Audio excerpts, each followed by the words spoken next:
মা বলেছে পাকা পাকা কথা বলতে। একটু বলো, তোমার গল্প শুনি আমি। তুমি জিজ্ঞেস করে তারপরে তো বলবো। আমি তো ভুলে যাচ্ছি আমি কি কি জিজ্ঞেস করবো, কারণ আমি এত কিছু ভেবেছিলাম যে আমি আংশিকে জিজ্ঞেস করবো, সব গুলিয়ে যাচ্ছে। বাবা এত কিছু ভেবেছো আর নিজেই ভুলে গেলে।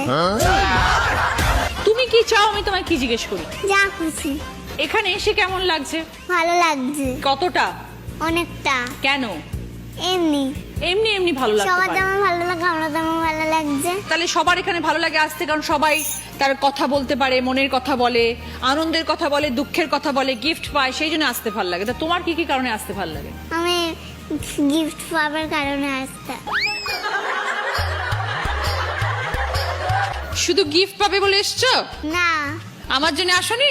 এসেছি। তাহলে বললে না তো।